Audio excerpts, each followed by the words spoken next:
pemerintah Kota Malang ya bisa membatasi ruang gerak dari retail modern ya, supaya paling enggak masyarakat Kota Malang yang mau berkarya lewat UMKM ini bisa menikmati. Sekarang ini mulai tidak aman untuk Kota Malang ya, banyak begal. Kemacetan Kota Malang itu ada di hari-hari libur ya, jadi mulai Jumat, Sabtu, Minggu. Halo Tribuners, berjumpa lagi di program Mata Lokal Memilih.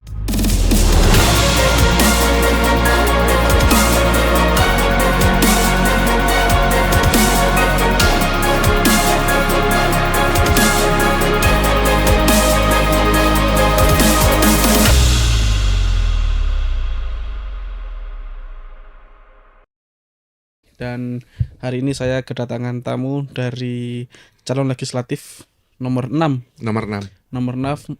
dari daerah pemilihan 3 Kedung Kandang, Bapak Tony Laksono. Betul Pak ya? Betul. Baik, terima kasih Pak Tony sudah mau meluangkan waktunya dan datang ke sini untuk berbagi pengalaman proses Anda mencalonkan diri sebagai anggota legislatif DPRD Kota Malang. Iya. Baik.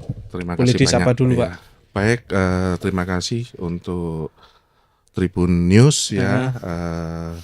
Saya diperkenankan untuk bisa hadir kepada para pemirsa dan para pembaca ya, Ya. terutama khususnya masyarakat Kota Malang ya, dan mungkin sampai ke Jawa Timur ya Bapak ya. Iya, karena Ya. online bisa diakses ke semuanya. Ke semuanya. Baik, terima kasih ya. Salam kenal dari saya Tony Laksono. Ya. Ya, saya kebetulan caleg dari Dapil 3 Kota Malang di daerah Kedung Kandang dari Partai Perindo nomor urut 6 Bapak. Oke, dari Partai Perindo. Pak Tony, mungkin sekilas bisa diceritakan siapa sih sosok Pak Tony itu supaya meyakinkan mungkin calon pemilih nanti siapa sih sebenarnya Pak Tony ini kayak gitu Pak. Iya, baik Mas. Jadi saya tinggal di Kota Malang itu mulai tahun 97 ya, 97. Saya sekolah di Malang. Nah, saya belajar di Malang. Nah, cuman ini berkaryanya di Surabaya gitu. Berkaryanya di Surabaya. Kebetulan saya bekerja di salah satu perusahaan yang ada di Surabaya gitu. Nah, kebetulan saya tinggal di Cemoro Kandang. Di Cemoro Kandang di perumahan Om Abiu. Dan di sana kebetulan saya dikasih amanah sama warga, Bapak. Sebagai untuk menjadi ketua RT di RT 4 RW 11 selama kurang lebih 3 periode ini. Nah, ini periode yang ketiga dengan masa jabatan 5 tahun, Pak. Nah, ini masa jabatan 5 tahun yang cukup lama ya. Saya sendiri sebenarnya sudah menyampaikan ke warga saya, mungkin ada yang lain yang minat, tapi ternyata warga kami masih mengharapkan saya untuk tetap bisa melayani masyarakat. Nah, dari situ saya juga aktif di forum komunikasi UMKM Cemoro Kandang. Sekarang diketuai oleh Pak Rudi ya, dan waktu itu dipelopori oleh Pak Bambang, ada Aba Musa dan ada Pak Bambang Setio. Nah, di situ kami berkumpul ya untuk bagaimana UMKM di Cemoro Kandang ini bisa menjadikan pilot project untuk Kota Malang, dan tujuannya masyarakat di Kota Malang ini bisa sejahtera. Karena kenapa kami konsen di UMKM ya? Karena sejujurnya bagaimana perekonomian di Kota Malang ini bisa maju, bisa baik, itu uang yang ada di Kota Malang harus bisa berputar. Jangan sampai uang yang ada di Kota Malang ini berpindah tempat. Nah, contoh seperti saya ini kan bekerja di Surabaya. secara tidak langsung saya juga memberikan devisa untuk Kota Malang. Berupa apa? Pajak penghasilan Kota Malang yang narik. Sebagai warga Kota Malang. Betul. Setiap tahun saya melaporkan SPT di Mhm. KPP Kota Malang. Oke, kalau dari caleg ini kan katanya sama politik nih Pak. Iya, betul. Pengalaman politik apa yang Anda tawarkan supaya nanti bisa meyakinkan pemilih kalau Anda adalah caleg gitu? Iya. Yang pertama saya lihat itu memang selama saya turun di lapangan ya Pak ya, itu banyak sekali masyarakat ini mengeluhkan ya, mengeluhkan tentang kenyamanan, tentang kebutuhan mereka. Kalau saya pelajari dari teori Abraham Maslow, ya ada 5 kebutuhan manusia. Yang pertama sandang, pangan, papan, ya kenyamanan, baru aktualisasi. Nah, dari kelima ini saya mencoba untuk bagaimana kelima kebutuhan ini bisa dijamin oleh Kota Malang. Ini hasil Anda turun langsung ke, Iya, iya. maksud saya ada nggak latar belakang pengalaman politik atau pendidikan politik yang Anda jalani sehingga Anda punya keyakinan untuk terjun ke dunia politik dan menjadi calon legislatif? Iya, kalau masalah pendidikan politik, jujur saya dulu sempat aktif di Partai Rakyat Demokratik, ya, di mana waktu itu ketua umumnya adalah Mas Budiman, Budiman. ya, Budiman Sujatmiko, dan di situ saya sempat banyak belajar, ya, dari tim, dari teman-teman beliau, ya, bagaimana sebenarnya politik itu dan apa politik itu. Nah, dari situ saya ya sempat ikut terlibat di gerakan 98, ya sempat juga menggulingkan Orde Baru. Orde Baru. Mohon maaf ya Pak, saya sampaikan kenapa waktu itu kita menggulingkan Orde Baru. Tapi kenapa mohon maaf Pak? Ya, Kenapa Anda mengucapkan mohon maaf? ya karena saya merasakan ya budaya-budaya laten Orde Baru sekarang sudah mulai muncul, Pak. Nah, Anda melihat sudah mulai muncul dan sudah kelihatan jelas. Ya mungkin Bapak sudah paham lah partainya apa.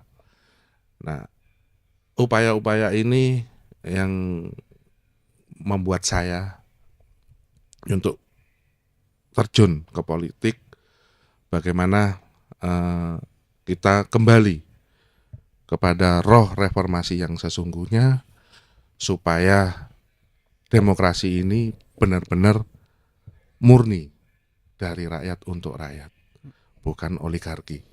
baik Pak. Seperti itu.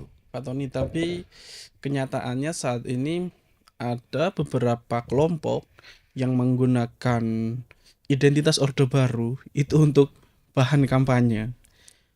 Apa komentar Anda? Iya, betul. Nah, kenapa sekarang identitas Orde Baru itu mulai bermunculan? Ya, kembali lagi memang kita selama ini tidak pernah dikenalkan dengan sejarah. Ya, Bung Karno sempat dulu menyampaikan jas merah. Jas merah. Jangan pernah melupakan sekali melupakan sejarah. Tetapi sampai saat ini sejarah-sejarah, pelajaran sejarah pun di dunia pendidikan mungkin sudah mulai nggak penting, hilang. hilang. Nah, sudah mulai tidak disampaikan. Terutama soal konteks Orde Baru. Ya, apapun itu intinya bagaimana kita waktu itu berjuang hingga Indonesia bisa jadi seperti saat ini. Dan lahirlah reformasi. Lahirnya reformasi. Nah, semisalkan dulu itu kita tidak melakukan pergerakan, mungkin kita saat ini tidak mungkin bisa seperti ini, Pak. Ya, karena ya kalau dulu kita bebas bersuara, bebas berpendapat, pasti hilang, Pak.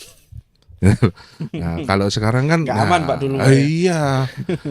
Jangankan seperti ini, Pak. Iya. Nurunkan figura ataupun foto, Heeh. nah itu sudah hilang, Pak. Foto pejabat. Foto pejabat. Nah, itu sudah hilang gitu loh. Jadi sekarang ya masyarakat sudah bisa menikmati bagaimana sekarang kita ini bisa bebas, ya, bebas untuk merasakan nikmatnya hidup, ya, dari 5 kebutuhan yang menjadi kebutuhan pokok manusia ini kita bisa nikmati semua. Nah, cuma sekarang kendalanya, nah, bagaimana 5 kebutuhan ini bisa diserap oleh masyarakat yang di bawah. Oke. Itu. Kalau Anda melihat bagaimana kelompok-kelompok anak muda sekarang memahami sejarah lahirnya reformasi itu? Ya, ini juga menjadikan PR ya untuk generasi saat ini ya, untuk mungkin anak-anak muda yang lahir di tahun 1990 ya.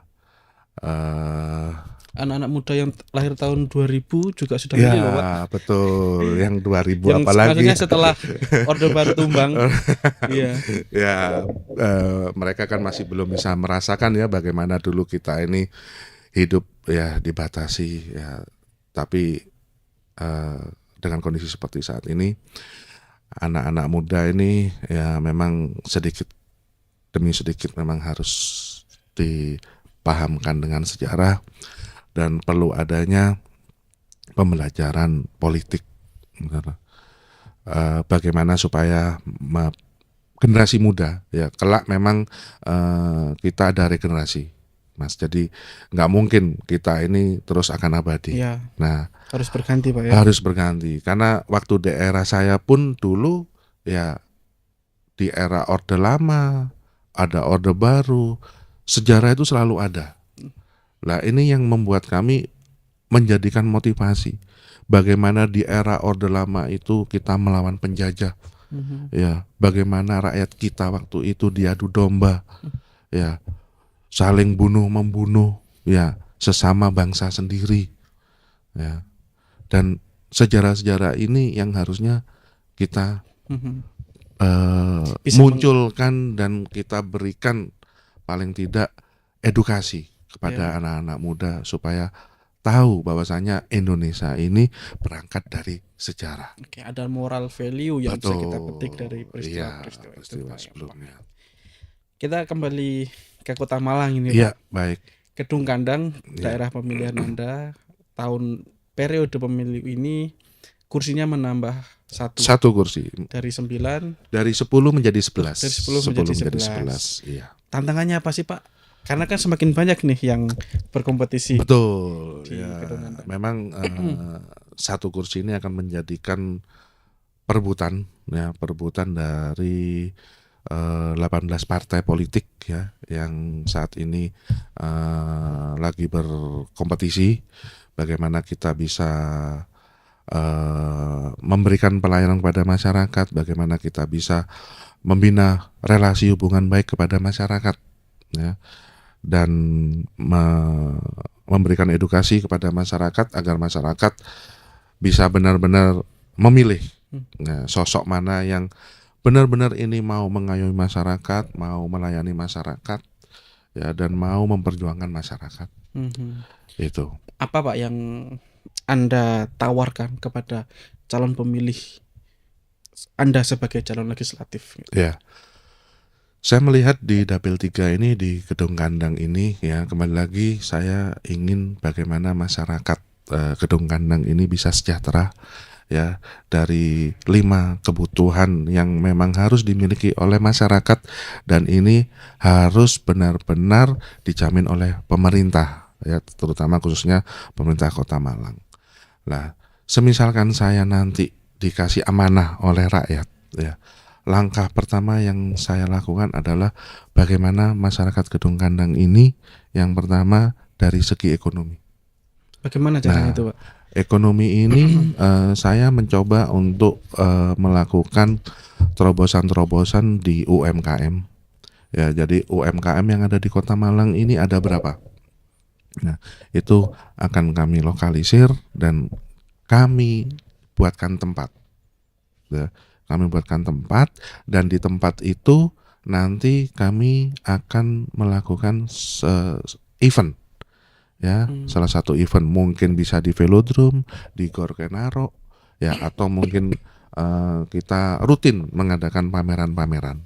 Gitu. Kalau di posisi Anda sebagai anggota nanti misal Iya. terpilih, gimana cara merealisasikan itu? Karena kan anggota legislatif ini legislasi, Iya, jadi penganggaran sama betul, pengawasan iya gitu. betul. Jadi kami hanya di legislatif itu Hmm. hanya bisa membuat regulasi. Nah, di situ kami akan melakukan rekomendasi. Hmm. Ya, semisal rekomendasi itu tidak dijalankan, nah mungkin nanti kami akan memikirkan dari apa yang menjadi budget kami, ya, itu kami kembalikan kepada masyarakat. Selain UMKM Pak, apalagi yang barangkali Anda konsenkan? Nah, ini selanjutnya ini saya berharap pendidikan di Kota Malang, terutama di SMK ini bisa bervokasi. Bervokasi. Iya, bervokasi Gimana tuh Pak cara dengan maksudnya Pak? industri. Jadi pemerintah sekarang ini lagi gencar-gencarnya ya menyampaikan bahwa dunia pendidikan ini perlu adanya vokasi. Jadi vokasi ini dunia pendidikan bermitra dengan industri. Ya. Ya. Kalau Dijembatani dan dilegitimasi dengan namanya magang kerja di dunia usaha. Nah, dan di dunia usaha ini industri diuntungkan. Ya, jadi selama ini kan kadang ada beberapa industri ini untuk merekrut ya karyawannya itu kadang kita nggak tahu. Ya, di dalam tes psikologinya, tes bakat minatnya itu oke. Tapi kenyataan di saat bekerja itu kurang oke. Nah, kalau dengan sistem vokasi, ya, jadi siswa SMK ini dimagangkan ke industri dan di industri ini siswanya diajari proses-proses yang ada di industri. Jadi akan trial dulu ya di situ ya. betul selama 6 bulan. Nah, itu akan memutus ya rantai di mana sebelumnya HRD-nya itu mungkin sistem perekrutannya panjang. Nah, sekarang sudah ada tidak ada lagi perekrutan.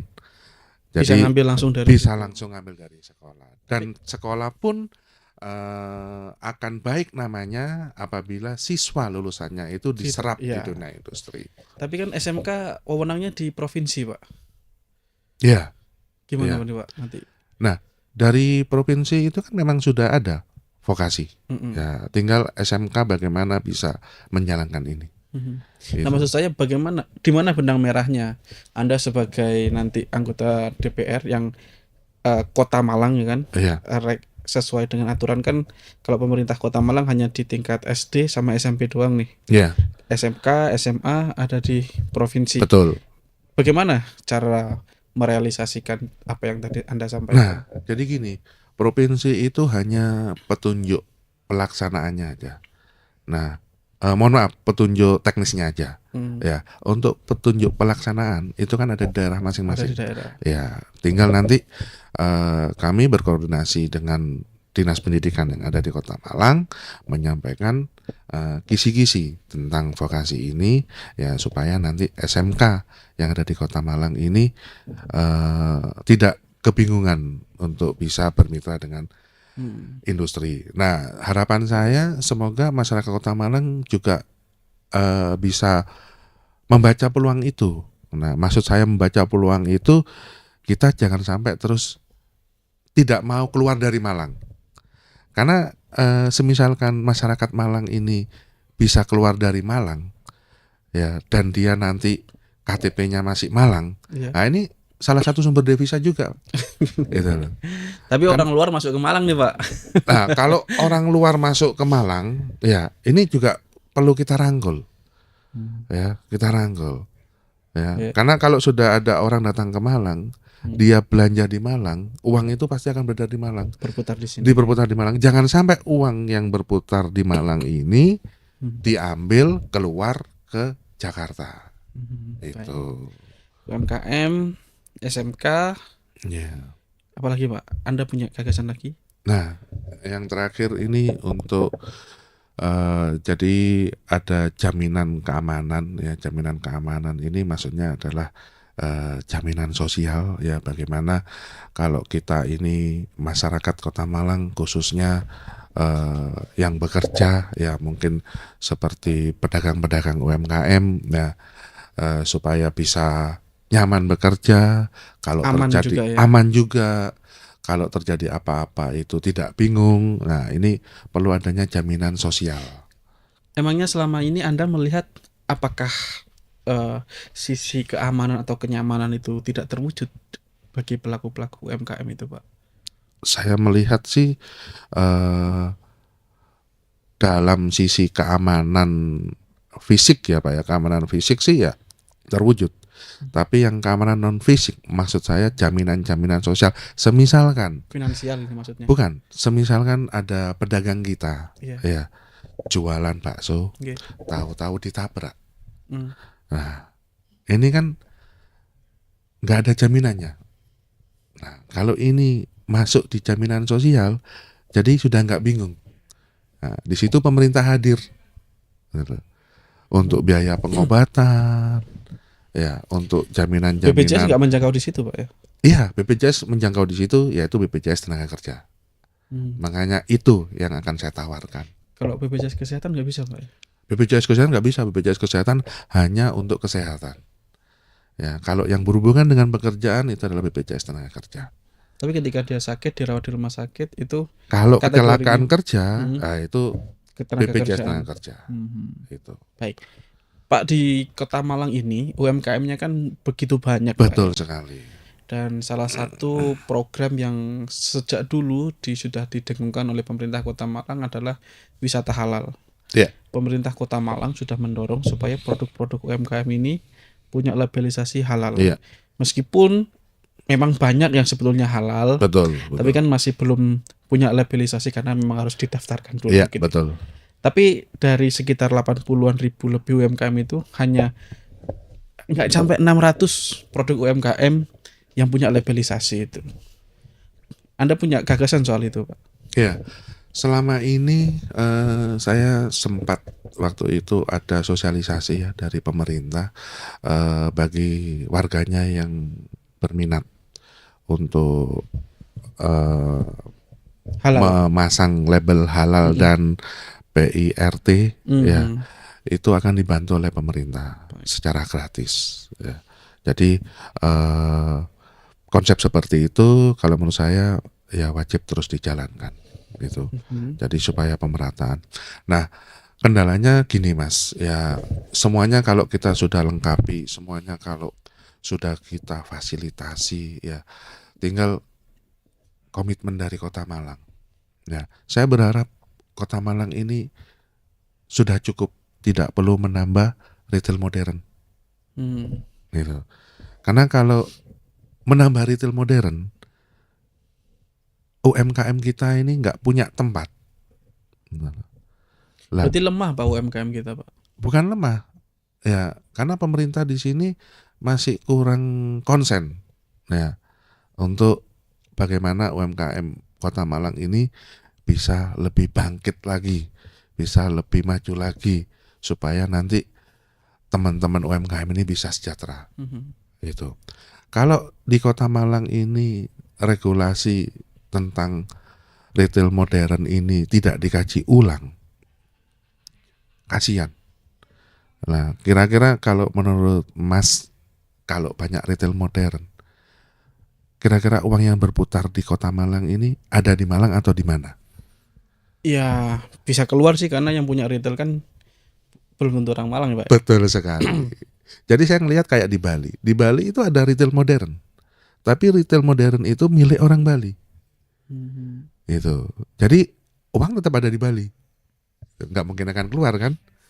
Gitu. Jadi pekerjanya orang Bali, barangnya memang dari pabrik. Nah, sudah wajar kan kalau kita membeli barang pasti akan bayar ke pabrik. Nah, tapi keuntungan yang didapat, nah itu kan akan ada di daerah. Oke. Itu. Tapi terkait dengan soal labelisasi halal itu Pak, Ya. UMKM mengapa masih begitu sedikit orang mau mengurus labelisasi halal. Sebetulnya Anda juga sebagai pelaku UMKM itu sulit gak sih Pak untuk membuat labelisasi halal itu? Sebenarnya nggak sulit Pak, sebenarnya nggak sulit. Ya mungkin kurang sosialisasi aja. Kurang Sebenarnya sosialisasi. iya, sebenarnya banyak yang minat, banyak yang minat. Di tempat saya kemarin ada 5, Atau ada 5. mahal gak sih Pak bikin Ya labelisasi halal itu? mahal memang, tapi kan pemerintah waktu itu juga memberikan secara gratis. Iya, iya, Itu iya. ada program dari pemerintah label halal Mahalnya tuh di gratis. rate berapa Pak? Ya kurang lebih hampir 1 jutaan lah. Mhm. Itu lewat pihak ketiga ya. Oh, lihat Lewat ketika. pihak ketiga gitu. Berarti Mungkin kalau kalau langsung mungkin akan lebih murah gitu. iya, berarti kalau difasilitasi gratis harusnya Banyak yang minat, lebih, banyak yang minat, banyak minat. iya. Cuma tinggal itu tadi sosialisasi. Nah, Mhm. ini PR juga Mas buat kita semua ya. Kita lemahnya di sosialisasi. Mhm. Ya. Kita lemahnya di sosialisasi. Alangkah baiknya sosialisasi ini bisa dilakukan lewat media massa. Mhm. Ya, mungkin bisa pasang banner, pasang spanduk. Ya, jadi bukan terus ditunjuk kepada salah satu orang. Karena kalau ditunjuk kepada salah satu orang, sifat manusia itu Terbatas pasti ya? lupa. Oh. Gitu. Jadi kita nggak bisa mungkiri gitu loh. Karena sifat manusia lupa ini kan ya itu tadi. Nah, Mhm. jadi sosialisasi ini kan kalau memang ada gratis, nah itu harus sesegera mungkin Mhm. kita mungkin ya ngalai lah untuk mungkin biaya sosialisasi berupa banner atau spanduk-spanduk lah, supaya Oke. masyarakat itu paham. Jadi bannernya bukan kayak telat pajak, harus bayar pajak. Nah, alangkah baiknya Itu kalau ada program-program yang kayaknya menakut-nakuti itu. Iya, itu. iya. Kalau misalnya media sosial Pak, TikTok, Instagram. Ya nggak apa-apa, nggak apa-apa. Itu kan jadi masyarakat bisa tahu. Oh ini ada program dari pemerintah, ya gratis. Nah, syukur-syukur kayak ada BLT, ya ada bantuan-bantuan. Ya itu ya bisa dipublikasikan, gitu loh. Jadi nggak hanya lewat kelurahan dan di situ nanti Ada apa? petugas Ada yang petugas lah, petugas nanti dipilih yang kerabatnya. Nah ini kan PR juga Pak. iya, Itu. oke, baik.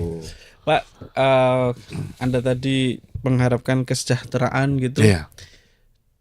Kalau kita bicara gedung kandang, pemerintah ini punya desain gedung kandang ini menjadi pusat perekonomian, pusat industri, dan mungkin juga pusat-pusat yang lain Iya. di masa mendatang. Betul. Terbaru yang saya juga tulis, pemerintah Kota Malang mau membuat pasar terpadu di Arjowinangun, Iya. di dekat terminal Hamid Rusdi. Betul. Itu akan menarik pedagang-pedagang, terutama pedagang kaki lima yang dari Gadang-Gadang, terus ke Balen, sama satu lagi mana ya? Sama Gedung Kandang. Gedung kandang. Iya. Iya. Sama Gedung Kandang. Iya. Apa pendapat Anda soal rencana pembangunan pasar terpadu dan kaitannya dengan kesejahteraan masyarakat? Ya. Jadi pendapat saya itu salah satu langkah baik ya, bahwasanya pemerintah benar-benar ingin memperhatikan Kecamatan Kedung Kandang ya, ingin meningkatkan taraf hidup masyarakat Kecamatan Kedung Kandang. Nah, di situ merupakan salah satu peluang bagi masyarakat Kedung Kandang bagaimana bisa merespon positif. Ya.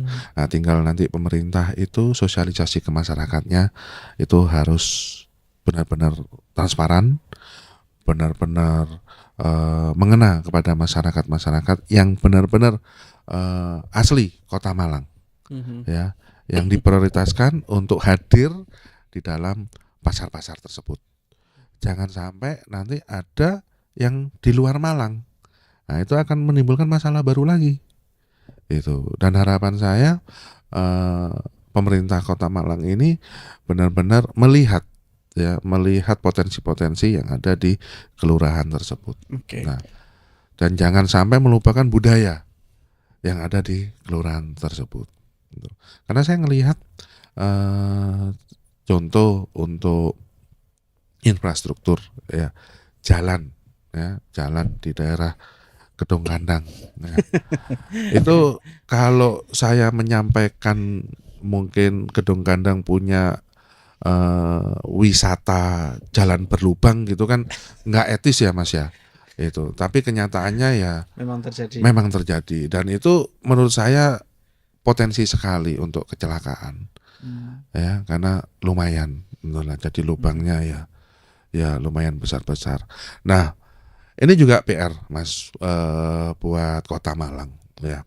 Kenapa sih jalan itu rusak dan berlubang? Nah Kualitasnya mungkin Pak, kalau atau dilewati saya kendaraan besar? jujur bukan karena kualitas ya. Saya lihat kualitas aspalnya sudah cukup baik. Nah, yang membuat rusak itu memang kendaraan-kendaraan yang over dimensi dan over kapasitas. Itu contoh truk-truk tebu, sirtu, terus truk-truk yang memuat barang-barang berat. Nah ini kalau terus-terus dibiarkan, ya kita akan terus mengeluarkan anggaran untuk perbaikan jalan. Jadi solusinya gimana Pak? Nah solusinya ya mau nggak mau kita harus menyiapkan timbangan, di situ ditarik retribusi. Ya kalau di Kota Malang saya lihat timbangannya ada di Singosari dan itu ya tidak dimanfaatkan. Sebenarnya ya timbangan tujuannya itu juga harus jelas Provinsi ya. punya Pak ya. Betul, punya provinsi. Nah, kalau terus-terusan jalan ini diliwati oleh kendaraan-kendaraan yang kapasitasnya Lebih. overload ya, itu kan ya pastilah jalan itu akan rusak. Karena saya lihat sendiri gitu. Overload itu aspal itu sampai penyet. Apalagi kalau hujan, waduh gampang. Gitu. Bukan pas panas Pak ya. Iya, pas hujan itu Hmm. struktur tanahnya basah kan dia akan itu. Baik. Nah tapi yang Kedung Kandang kemarin saya lihat dicor dulu ya, dicor baru diaspal ya. Semoga nanti tidak ada apa kendaraan overload kendaraan. yang lewat ya. Dan ini memang sekarang yang menjadi PR utama Kota Malang itu kemacetan. Ya, kemacetan ini. Sebelum jauh ke kemacetan Iya. Pak, soal pasar terpadu tadi, Betul. pasar terpadu tadi, sejumlah pedagang itu pro dan kontra. Ya. Pedagang yang pro mengatakan, ini hasil liputan saya di lapangan Pak. Pedagang yang pro mengatakan, oh itu lebih bagus karena kami ditata, didesain. Sementara kami yang waktu itu saya temui pedagang di Gadang itu mengatakan, selama ini kami berdagang di pinggir jalan, kendaraan lalu lalang tidak aman dan Iya. sebagainya. Tetapi juga ada pedagang yang kontra. Mas, kalau saya pindah, nanti pelangganku bingung. Betul. Emang kalau pindah pasti rame. Ya. Pedagang itu kan yang penting ramenya, bukan Betul. tempatnya. Ya. Anda melihat pro dan kontra itu gimana nanti mengatasinya Pak kalau Anda sebagai anggota legislatif? Ya. Jadi gini, yang pertama yang perlu kita pahami adalah bagaimana mendesain konsep dari pasar terbuka itu, pasar terpadu, pasar terpadu itu. Ya, jadi konsepnya seperti apa? Nah, konsumen, ya itu kalau mau belanja, kebanyakan itu yang pertama itu rasa amannya dulu, ya rasa aman. Yang kedua bersih, gitu, ya. Dan harga pasti, ya. Contoh kayak sekarang ya orang sudah berpikiran kalau belanja sayur murah itu di pasar sayur yang ada Ya. di Cemoro Kandang naik ke atas itu. Oh ya. Nah, Itu masuk Tumpang nggak sih Pak? masuk Tumpang. Masuk Tumpang. Ya, itu berbondong-bondong ke sana karena memang kebetulan di sana kan pengepulnya. Iya. Nah, nanti tugas pemerintah untuk menyampaikan ya pasar terpadu ini paling tidak ada ikon yang bisa membuat pasar ini dikenal oleh masyarakat. Nah, contoh di daerah mana itu? Klojen ya Pak ya. Yang mana Pak? Pasar yang sudah ada pasar terpadu kan, dan di situ juga bersih itu. Rorodowo. Rorodowo. Nah, seperti itu. Itu kan juga masyarakat datang ke sana nyaman. Ya. Tapi bagaimana soal meramaikan pasar itu Pak?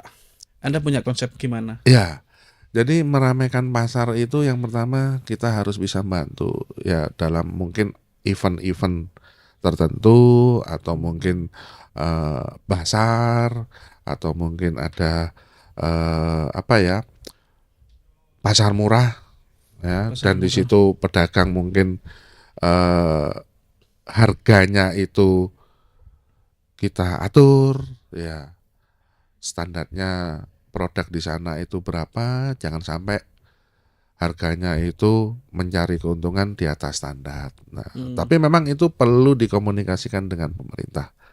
Nah, dalam hal ini pemerintah juga harus bisa menjamin, gitu loh, bahwasanya pedagang ini juga bisa mendapatkan keuntungan, bisa aman, Mhm. barangnya pun juga laku keras Mhm. itu. Tidak sebaliknya Pak ya, karena nanti Iya, pindah malah jadi sepi, malah betul. nggak Iya, kerasan di sana iya, meskipun tempatnya betul. bagus. Nah, makanya itu kan perlu didukung dengan infrastruktur. Mhm. Ya, baik dari penerangan, keamanannya, parkirnya nyaman. Nah, Mhm. itu mindset itu yang harus eh kita bentuk, kita rubah. Kembali lagi tadi saya menyampaikan budayanya seperti apa di kelurahan itu. Mhm. Baik. Em, di dekatnya Arjowinangun itu ada terminal Hamid Rusdi Pak, Betul, yang nampaknya hidup segan mati tak mau betul Pak. sekali. Ya, Apakah Anda melihat ada korelasi antara pasar terpadu yang nanti akan dibangun di dekat terminal itu? ya.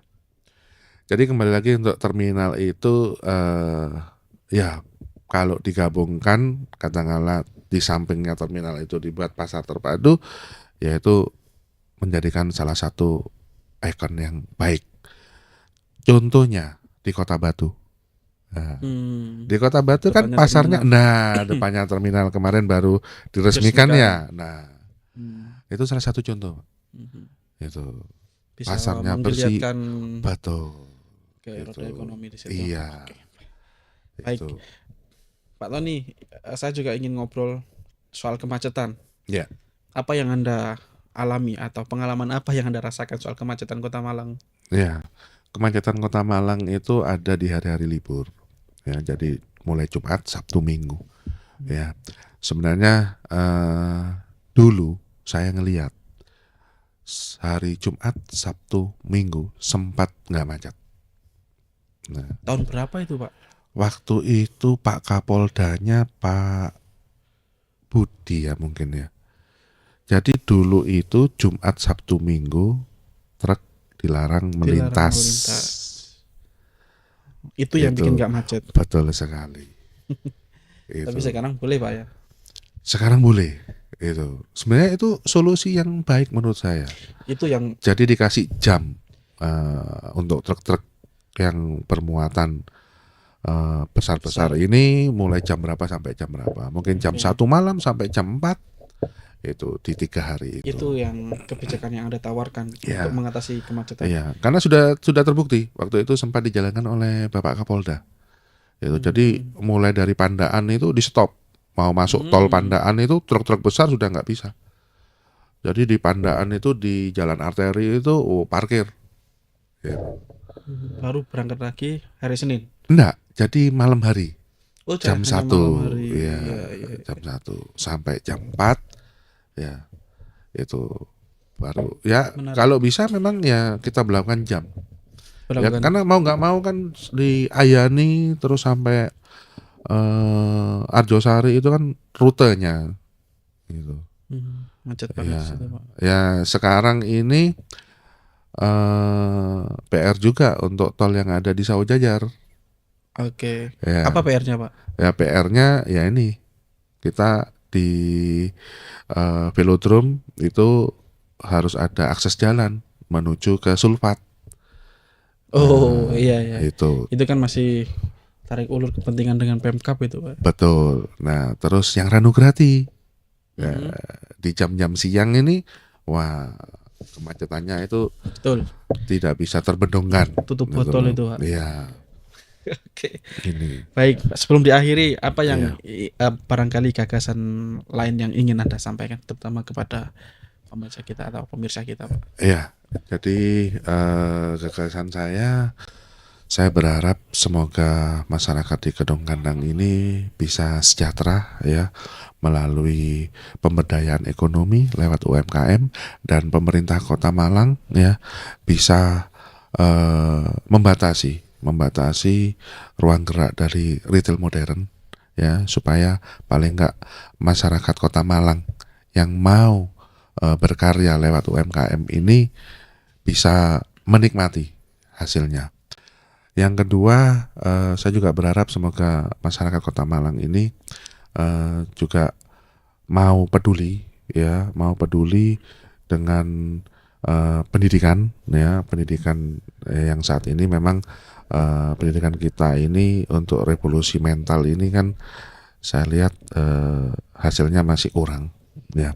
Jadi bagaimana kita ini masyarakat Kota Malang ini bisa ikut ya mendidik generasi kita ya. Kan sekarang ini mulai tidak aman untuk Kota Malang ya, banyak begal ya, banyak begal. Nah, ini adalah salah satu awareness dari masyarakat Kota Malang untuk mau ikut peduli ya, peduli bagaimana kita mungkin menggalakkan lagi siskamling ya, terus generasi kita juga diajarkan bagaimana untuk bisa melihat ya hal-hal seperti ini adalah hal-hal yang buruk ya, karena saya ngelihat kayak di daerah Jawa Tengah ini, mungkin masnya pernah dengar kelitih ya. Nah, kelitih ini cenderungannya kan pelakunya anak-anak muda.